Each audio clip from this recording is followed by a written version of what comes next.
రోజు ఈ రాజీపేట గ్రామం రావడానికి ఉద్దేశాన్ని మా పెద్దలు చెప్పారు. మీరు చేసిన ఉద్యమానికి సంఘీభావం తెలుపుదాం ఉద్దేశంతో ఇక్కడికి వచ్చాం. వచ్చిన తర్వాత మత్స్యకార సోదరుల్ని అంతకంటే ఉందో పొందుకు అదే ప్రైజ్ అవుతుంది. మత్స్యకార సోదరుల్ని సోదరిమణులని అందరితో మాట్లాడారు. వాళ్ళు చెప్పారు విషయం అంతా కూడా, ఇబ్బంది అంతా కూడా చెప్పారు. ఈ పరిశ్రమ వస్తే మా కుటుంబాలు నాశనం అయిపోతాయండి, మాకు ఈ బర్త్డేకి వస్తే అంతా కలుషమైపోద్దండి, ఇక్కడ మరి మేము జీవించలేమండి, జీవనోపాధి కరువు అవుతామని చెప్పారు. ఈ మా మాటలు కాదండి, ఇక్కడ ప్రస్తుతం ఉన్న శాసనసభ్యులు ఆ రోజు ఎన్నికలకు వచ్చినప్పుడు వాళ్ళతో పాటు వచ్చిన నాయకులు వాళ్ళు చెప్పిన మాటే ఈ మాట అండి, ఇది మాది కాదండి అని చెప్పి పాప అమాయకంగా ఆ సోదరి మనకి చెప్పారు. మా పార్టీ జగన్మోహన్ రెడ్డి ఆదేశం ప్రకారం వచ్చిన మా తాలూకా పార్టీ విధానం కూడా మీకు తెలియజేస్తాం. ఏ పరిశ్రమ రాష్ట్రంగా అభివృద్ధి చెందాలనే కోరుకుంటాం. కానీ ఆ ప్రాంత ప్రజల తాలూకా మనోభావాల్ని, ఆ ప్రాంత ప్రజల తాలూకా ఆ ఆలోచనని, వాళ్ళ తాలూకా అభిప్రాయాలని గౌరవిస్తూ వాళ్ళు విప్పించే కార్యక్రమాన్ని చేయాలి. అంతేగాని అధికారం ఉంది కదా అని చెప్పని పోలీసు జులుంతోనో అధికార బలంతోనో ఆ మతంతోనో ఆ కార్యక్రమం చేస్తారంటే అది మాత్రం ప్రజాస్వామ్యంలో తగదు. అందుకే వాళ్ళు చేస్తున్న పోరాటానికి నేను సంఘీభావం తెలపాలని ఇక్కడికి వచ్చాం. పూర్తిగా కూడా వాళ్ళ పోరాటానికి మద్దతు ఇస్తున్నాం. వాళ్ళ ఆలోచన ప్రకారము వాళ్ళ తాలూకా అభిప్రాయ ప్రకారము ఇక్కడ ఈ కార్యక్రమం రాబోయే కాలంలో జరగాలి తప్ప వాళ్ళకి అభీష్టంగా జరిగిన ప్రతి దానికి కూడా మేము మా పార్టీ వ్యతిరేకిస్తుంది. మేము పూర్తిగా వైఎస్ఆర్సీపీ మద్దతుగా ఉంటుంది. పార్టీ మాటగా మా నాయకుడు జగన్మోహన్ రెడ్డి మాటగా మరి మీ ద్వారా ఈ ప్రాంత ప్రజలకి, ఈ రాష్ట్ర ప్రజలకి తెలియజేస్తాం. వాళ్ళు అడిగారు, వాళ్ళు కోరారు.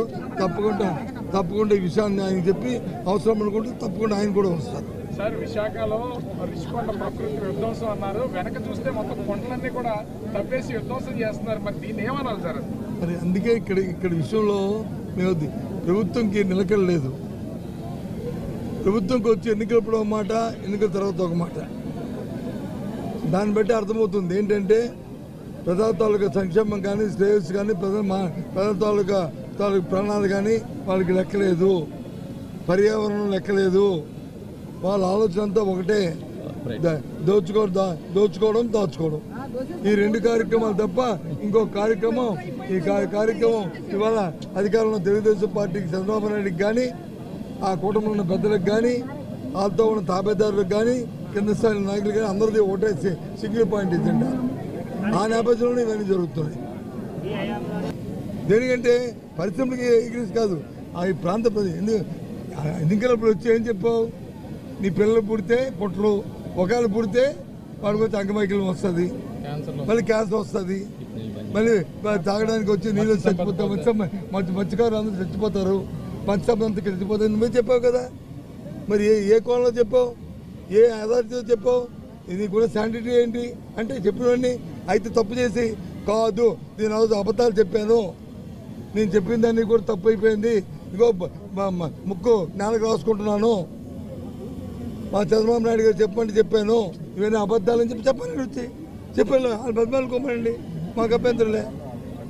వాళ్ళని కన్విన్స్ చేసుకోమండి, మాకు అభ్యంతరులే. అంతేగాని వాస్తవాలే, అది వాస్తవం నువ్వు నమ్మింది వాస్తవం. అమ్మాయికి వాళ్ళు నమ్మరా? వాళ్ళకి తెలుసు కదా. మనం చెప్పిన మాట పాపం గుడ్డుగా నమ్మే వ్యక్తులు కదా అందరూ. అంటే ఇప్పుడు బాధ్యతగా ఉన్న వ్యక్తులు ఎంతవరకు నిజం చెప్పాలి, ఎంత మన నిబద్ధత ఉండాలి, ఎంత నిబద్ధత ఉండి మాట్లాడాలి. కానీ కాదు కదా. అందుకే ఈ విషయాలు వస్తాయి. దయచేసి ఇవాళ ఏదైతే ఇక్కడ వచ్చిన ఆ సంఘీభావం తెలిపామో, ఈ ప్రజల తాలూకు కోరికని ఏ విధంగా అయితే అయినా సరే వాళ్ళ మాట ప్రకారమే కార్యక్రమం జరగాలి. దానికోసం వాళ్ళు వెనకాతల ఏ స్థాయికైనా సరే వైఎస్ఆర్సీపీ వాళ్ళు అనుకుంటుంది అనే విషయాన్ని ఈ సందర్భంగా మీ ద్వారా వారికి మనం చేస్తాం. Thanks for watching Treenetry TV. Please subscribe, like, comment and share.